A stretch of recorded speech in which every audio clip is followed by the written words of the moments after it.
जय हिंद दोस्तों, कैसे हैं आप लोग। तो आज हम बात करने वाले हैं साल 2012 में आई एक सच्ची घटना पे आधारित फिल्म के बारे में, जिसका नाम है an officer and a murderer. दोस्तों ये कहानी है एक सरकारी ऑफिसर की जो कि एक क्रिमिनल भी था और वो देश की सेवा करते करते क्राइम भी किया करता था। फिल्म की स्टार्टिंग में हमें कर्नल रसल विलियम्स दिखाया जाता है जो कि अपने रूम में अपने बेस पे जाने के लिए तैयार हो रहा था। रसल एक मिलिट्री मैन था और वो कैनेडियन एयर फोर्स में एक कर्नल था और जहाँ पे वो रहता था उसकी वहाँ पे बहुत ज्यादा इज्जत थी। जब वो अपने ऑफिस जाता है तो वहाँ पे उसका सभी लोग स्वागत करते हैं क्योंकि उस दिन उसका प्रमोशन होता है और ये खबर सुन के वो बहुत ज्यादा खुश हो जाता है। उसे बेस का कमांडर बना दिया जाता है और ये खुशखबरी देने के लिए वो अपनी बीवी के पास जाता है जिसका नाम मैरी होता है और वो उससे बहुत ज्यादा प्यार किया करती थी। मैरी जब ये खबर सुनती है तो उसे काफी ज्यादा खुशी होती है और अगले ही दिन वो दोनों टाउन में जाके रहने लगते हैं क्योंकि अब उसका काम बहुत ही कम हो गया था और घर बैठे ही वो एक फोन कॉल से वो सारे काम कर सकता था। जब अपने टाउन वाले घर में पहुंचते हैं तो वहाँ पे सभी नेबर्स उन्हें देखकर खुश हो जाते हैं, लेकिन हम रसल को देखते हैं जो कि आसपास की लड़कियों को बहुत ज्यादा घूरा करता था। रसल का एक पड़ोसी होता है जिसकी एक जवान बेटी होती है और रसल उसे हमेशा देखता था मानो कि वो उसके साथ कुछ करना चाहता हो। दोस्तों दिन में रसल अपनी जॉब करता था लेकिन रात को वो ब्रेक इन्स किया करता था जहाँ वो सिंगल लड़कियों के घर में घुस जाता था और उनके अंडरवेयर चुरा लिया करता था क्योंकि उसे लड़कियों से बहुत ज्यादा लगाव था और वो उनके अंडर गारमेंट्स को पहन के ही सोता था। जब उस एरिया में ब्रेकिंग के केस बहुत ज्यादा बढ़ जाते हैं तो एक खबर पुलिस को पहुंचती है जहाँ पे 2 डिटेक्टिव्स को हायर किया जाता है इस केस को सॉल्व करने के लिए, जिनका नाम होता है detective Jessica and detective Alex. उनकी चीफ उन्हें बुलाती है और उन्हें वो केस सौंपती है और उनसे कहती है कि इस एरिया में बहुत ज्यादा ब्रेकिंग से केस बढ़ गए हैं तो वो इस केस की तहकीकात करें और पता लगाएं कि आखिर ऐसा कौन कर रहा है। ये सुनकर वो दोनों एक घर में पहुंचते हैं जहाँ हाल ही में एक क्राइम हुआ था और वो वहाँ पे रहने वाले लोगों से पूछताछ करते हैं तो उन्हें पता चलता है कि वो बंदा रात में आया था। उस आदमी की एक बेटी होती है जो कि उस वक्त अपने रूम में थी और उसके ड्रॉर से उसने उसकी अंडरवेयर चुरा ली थी और वहां से भाग गया था। ये सुनकर वो डिटेक्टिव्स बहुत ज्यादा हैरान हो जाते हैं और सोचते हैं कि आखिर कोई चोर चोरी करने आएगा तो वो अंडरवेयर ही क्यों चुराएगा। वो समझ जाते हैं कि जो कोई भी ये कर रहा है वो एक साइकोपाथ है और न जाने वो क्या करना चाहता है। इधर रसल और मैरी उनके पड़ोसी के साथ एक लंच करते हैं जहाँ पे रसल का ध्यान अपने पड़ोसी की बड़ी बेटी पर था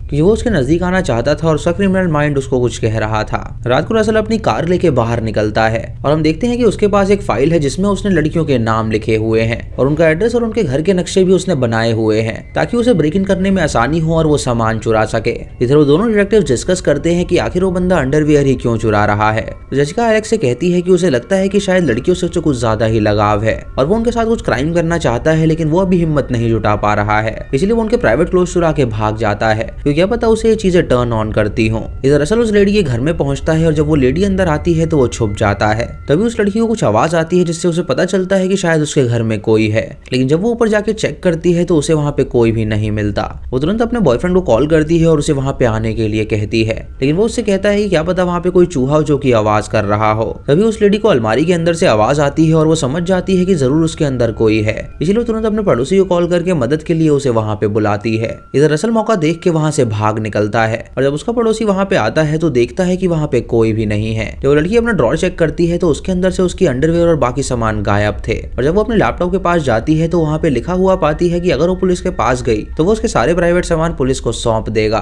उसके बाद रसल अपने घर जाता है जहाँ वो अपना एक बक्सा खोलता है जो कि उसने पूरी तरह लॉक कर रखा था। हम देखते हैं कि उसके अंदर उसने कई सारी लड़कियों के अंडरवेयर और ब्राज रखी हुई हैं और उसके अंदर उसका लैपटॉप भी है जिसके अंदर उसने सारी फोटोज और वीडियोज रखी हुई हैं। अगले दिन डिटेक्टिव उस लेडी के घर जाते हैं और उससे पूछताछ करते हैं जहाँ वो लेडी उन्हें उन सारे वारदात के बारे में बताती है और वो सतर्क हो जाते हैं। अगले दिन ब्रेस में एक सेरेमनी होती है जहाँ पे प्रमोशन का सेलिब्रेट किया जा रहा था और कमांडर रसल के प्रमोशन के लिए सभी लोग वहाँ पे तालियां बजाते हैं। वहाँ पे पुलिस चीफ भी मौजूद होती है जो कि रसल से मिलने आती है और रसल उसे अपनी बीवी से इंट्रोड्यूस कराता है तो वो दोनों बातें करने लगते हैं। उसके बाद रसल अपनी एक कॉर्पोरल के पास जाता है जो कि बहुत ही जवान थी और वो उसके साथ भी बहुत कुछ गलत करना चाहता था। पार्टी खत्म होने के बाद रसल अपनी बीवी के साथ घर आ जाता है जहाँ उसकी बीवी उससे कहती है कि अब उन्हें सोने चलना चाहिए, लेकिन रसल उससे झूठ कहता है कि कल उसकी एक बहुत ही इंपॉर्टेंट मीटिंग है और डॉक्यूमेंट्स वो वहीं पे भूल गया है तो वहाँ पे उसे वापस से लेने जा रहा है। ये बहाना बना के वो अपनी गाड़ी से जाता है और एक लड़की के घर के अंदर दाखिल हो जाता है। वो लड़की अपने बाथरूम में होती है और वहाँ पे वो नहा रही थी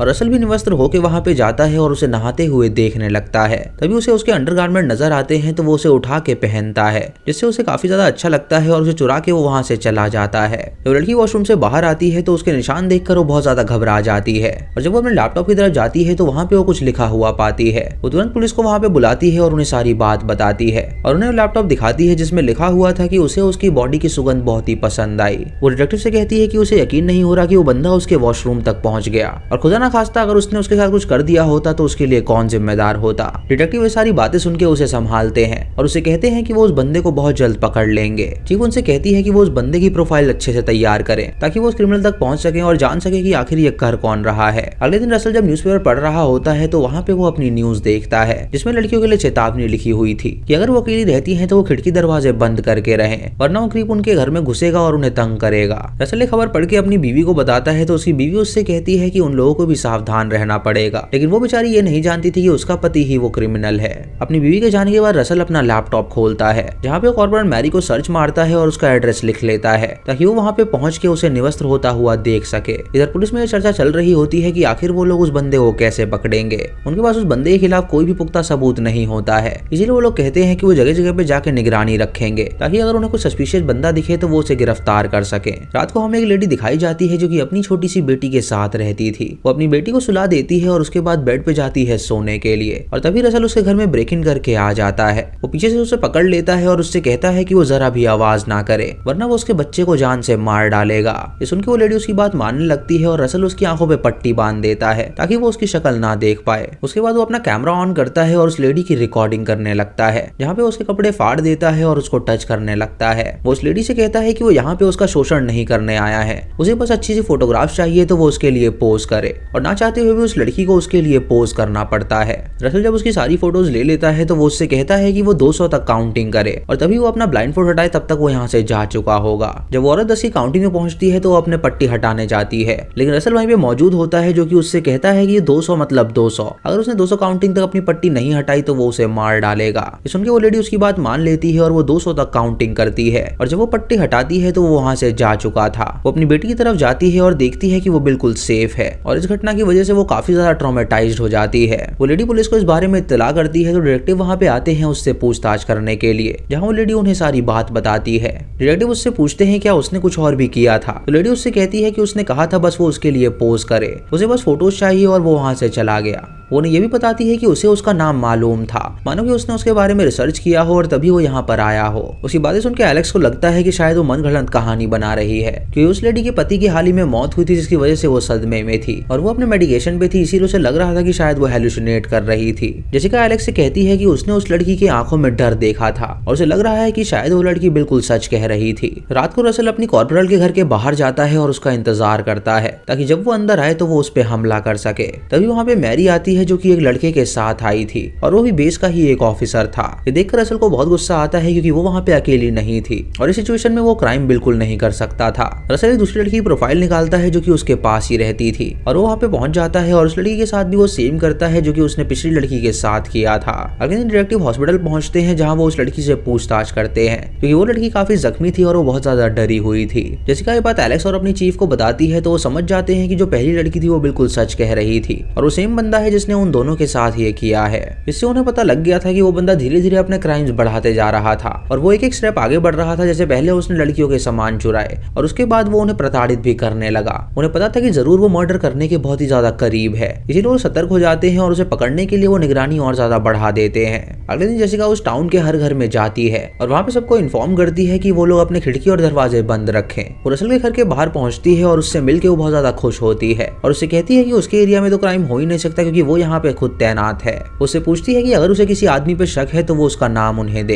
ये सुनकर रसल उसे अपने पड़ोसी चार्ली का नाम देता है और उसे कहता है कि उसे उस आदमी पे शक है क्योंकि वो लड़कियों को हमेशा घूरता रहता है। अगले दिन रसल जब अपने कैंप पे होता है तो वहाँ पे वो कॉर्पोरल से मिलता है और उसे पूछता है कि ना आज रात वो उसके घर पे आए ताकि वो दोनों डिनर कर सके। तो मैरी उससे कहती है कि आज रात उसकी डेट किसी और के साथ है, इसीलिए वो उसके साथ डिनर पे नहीं आ सकती। ये सुनकर वो कहता है कि क्या वो कमांडर मार्क के साथ डेट पे जा रही है। मैरी को इससे बहुत अजीब लगता है और वो सोचती है कि आखिर वो मार्क के बारे में कैसे जानता है, इसीलिए उसे काफी अनकंफर्टेबल फील होता है और वो वहां से चली जाती है। इधर डिटेक्टिव चार्ली से मिलने जाती है और उससे पूछताछ करती है और उसे कहती है कि उन्हें शक है कि जहाँ पे जो घटना हो रही है वो वही कर रहा है। चार्ली उससे कहता है कि वो एक शरीफ इंसान है जो कि अपनी बीवी और बच्चों के साथ रहता है और उसे ये सब करने की क्या जरूरत है, लेकिन फिर भी अगर वो चाहते हैं तो वो अपना टेस्ट देने के लिए तैयार है। ये सुन के वो उसे अपने ऑफिस में बुलाते हैं ताकि वो उसकी जांच पड़ताल कर सके। रात को मैरी जब अपने घर जाती है तो वो अपने बॉयफ्रेंड को कॉल करती है और उसे कहती है कि जल्दी से वो उसके घर में आ जाए क्योंकि वो अकेली है। तभी तभी वो अपनी बिल्ली को ढूंढने लगती है और उसकी बिल्ली की आवाज बेसमेंट से आ रही थी। जब बेसमेंट में जाती है तो वहाँ पे वो रसल को देखती है जिसके हाथ में उसकी बिल्ली थी और उसे देखकर वो उससे लड़ने लगती है, लेकिन रसल उसे पीट के जान से मार डालता है।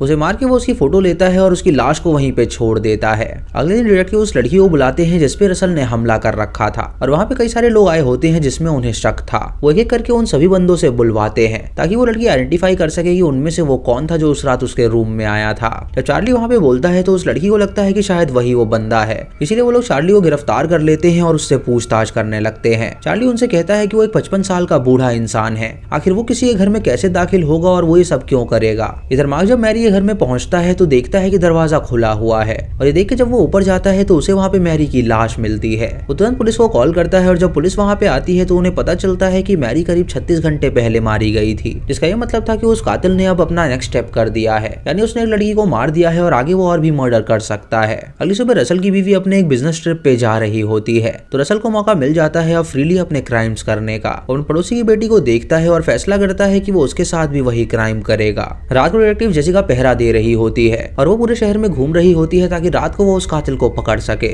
उसे दूर एक फील्ड में एक गाड़ी खड़ी हुई नजर आती है और वो देखती है कि सामने एक लड़की का घर है जहाँ वो अकेले ही रहती है। उसे वहाँ पे शक होता है कि शायद क्राइम वहाँ पे होने वाला है, इसीलिए वो उस लड़की के घर के बाहर जाती है और उसकी डोरबेल बजाती है, लेकिन डोरबेल का कोई जवाब नहीं देता, जिससे उसे लगता है कि सभी लोग यहाँ से जा चुके हैं। ये देखकर वो वहाँ से चली जाती है क्योंकि उसे लग रहा था कि वहाँ पे क्राइम नहीं होगा। अगले दिन उस लड़की का बॉयफ्रेंड जब उसके घर में आता है तो देखता है कि वो वहाँ पे नहीं है और उसे उसकी बेडशीट पे खून नजर आता है, जिससे वो बहुत ज्यादा डर जाता है। वो तुरंत पुलिस को इन्फॉर्म करता है, डिटेक्टिव वहाँ पे आते हैं छानबीन करने के लिए और डिटेक्टिव जेसिका अपनी टीम को बताती है कि कल रात ही वो यहाँ पे आई थी पूछताछ करने के लिए, लेकिन किसी ने दरवाजा नहीं खोला और उसे लगा कि शायद यहाँ पे कोई नहीं रहता। वो उस फील्ड की तरफ जाती है और उन्हें वहाँ पे टायर के निशान मिलते हैं, क्योंकि रसल के टायर के निशान थे और वो उन्हें बताती है कि कल रात वो व्हीकल यहीं पे खड़ी थी, यानी वो कातिल उसके सामने ही था और वो उसे पकड़ सकती थी, लेकिन वो ऐसा करने में नाकामयाब रही। तो वो लड़की जो किडनैप हुई थी उसका नाम जेस था और वो भी एयरफोर्स मिलिट्री की ही एक कॉर्पोरल थी। इधर पुलिस उस टायर के बारे में पता लगाती है और उन्हें पता चलता है कि वो किसी ट्रक का टायर है और शहर में कई सारे लोगों के पास ट्रक था, इसीलिए वो नाकाबंदी लगा देते हैं ताकि वो उस ट्रक को आइडेंटिफाई करके उसे पकड़ सके।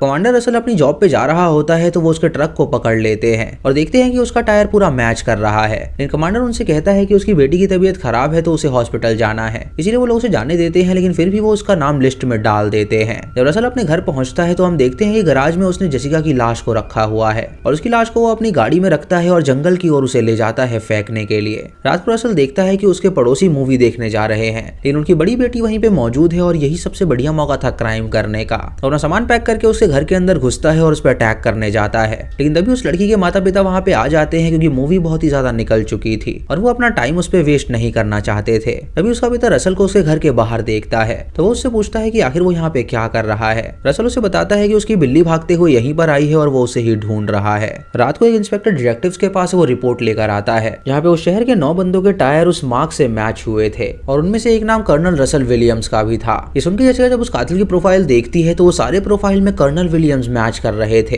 जिससे उसे लगता है कि कातिल कोई और नहीं बल्कि कर्नल ही है। वो कर्नल से इस बारे में उसके घर जाती है पूछताछ करने के लिए, लेकिन वो उसकी डोरबेल नहीं बजाती और वहीं पे छानबीन करने लगती है। हम देखते हैं कि कर्नल अपने वॉशरूम में है जो कि लड़कियों के अंडरगारमेंट पहन के अपनी फोटोज ले रहा है। डिटेक्टिव उसके गराज में जाके उसके टायर चेक करती है जो कि पूरी तरह मैच हो रहा था। अगली सुबह वो अपनी चीफ के पास जाती है और उसे बताती है कि उसे कातिल मिल गया है, कर्नल रसल ही कातिल है और उसकी सभी चीजें मैच कर रही हैं। चीफ उससे कहती है कि वो एक रेप्यूटेड इंसान है जो कि ऐसा नहीं कर सकता और अगर उसका शक गलत हुआ तो इसका परिणाम वो जानती है, उन्हें अपनी जॉब से हाथ धोना पड़ेगा। इसमें डिटेक्टिव उससे कहती है कि वो पूरी तरह कंफर्म है कि वही कातिल है और उन्हें उससे पूछताछ करनी चाहिए। ये सुनकर चीफ एयरफोर्स के सारे बंदों को वहाँ पे बुला लेती है और उनसे कहती है कि रसल ही वो क्राइम कर रहा है तो उन्हें क्या करना चाहिए। वो सभी लोग मिलकर एक प्लान बनाते हैं कि वो रसल से कहेंगे कि वो इस केस में उनकी मदद करे और उससे फिर वो सवाल जवाब करेंगे जिससे उन्हें पता चल जाएगा कि आखिर कातिल कौन है। कुछ देर बाद एलेक्स रसल को कॉल करता है और उसे अपने पास बुलाता है ताकि वो उस केस में मदद कर सके। जब कर्नल वहाँ पे आता है तो वो उसे अपने इंटेरोगेशन रूम में ले जाते हैं जहाँ कर्नल अपने जूते बाहर ही निकाल देता है क्योंकि वो जरा भी गंदगी नहीं चाहता था। जेसिका चोरी छुपे उसके जूते लेती है और फॉरेंसिक में ले जाती है ताकि वहाँ पे जांच पड़ताल कर सके कि आखिर जो उन्हें फुटप्रिंट्स मिले थे वो उसके हैं या नहीं। तभी उसके फुटप्रिंट्स मैच कर जाते हैं और उसके टायर भी मैच कर गए थे, जिससे ये बात पक्की हो गई थी कि वही वो कातिल है। उसे घर की सर्च वारंट लेते हैं और उसे घर पहुंच जाते हैं उसकी तलाशी लेने के लिए और वहाँ पे उन्हें उसका एक बक्सा मिलता है जिसके अंदर उन्हें सारे सबूत मिल जाते हैं। वहाँ पे लड़कियों के कई सारे अंडरगारमेंट थे और वो सारी फाइल्स और वीडियोस वहाँ पे मौजूद थी जो उसने बनाई थी और ये सब देख के उन्हें पता चलता है कि वही वो कातिल है। तभी वहाँ पे मैरी आती है जो कि अपने घर को ऐसा देखकर बहुत ही हैरान हो जाती है। तो जेसिका उसे बताती है कि उसका पति एक क्रिमिनल है जो कि ये सब क्राइम करता था। ये सब देख के मैरी को बहुत ही गुस्सा आता है और उसे अपने आप पे घिन आने लगती है, क्योंकि वो एक ऐसे आदमी की बीवी है जो कि एक कातिल है। इधर एलेक्स रसल को सारे सबूत दिखाता है और उससे कहता है कि अब वो पकड़ा गया है, उसे पता है कि वो कत्ल उसने ही किए हैं। तो वो बता दे कि आखिर जेस की बॉडी उसने कहाँ पर रखी है। ये सुनकर कर्नल अपने सारे गुनाह एक्सेप्ट कर लेता है और उसे वहाँ पे ले जाता है जहाँ पे जेसिका की बॉडी रखी हुई थी। वो देखते हैं कि उसने उसकी बॉडी जंगल के बीचों बीच रखी हुई है, वो भी एक पेड़ के नीचे। जब वो उससे पूछते हैं कि उसने उसकी बॉडी यहीं पे क्यों रखी, तो वो उन्हें बताता है कि उसने चार्ली को फंसाने का प्लान बनाया था। उसने उसे ग्लव्स ही वहाँ पे रख दिए थे ताकि उन्हें लगे कि चार्ली ही कातिल है, लेकिन वो उससे पहले ही पकड़ा गया क्योंकि उसकी किस्मत ही खराब है। ये खबर पूरे न्यूज में फैल जाती है और ये बहुत ही दिल दहला देने वाली खबर थी, क्योंकि जो हमारी रक्षा करता है अगर वही क्रिमिनल निकले तो हम सुरक्षित कैसे हैं। यानी रक्षा करने वाला ही भक्षक बन गया था। इसी वजह से कनाडा एयरफोर्स की बहुत ज्यादा बदनामी होती है कि वो लोग एक कर्नल को नहीं बल्कि एक क्रिमिनल को पाल रहे थे।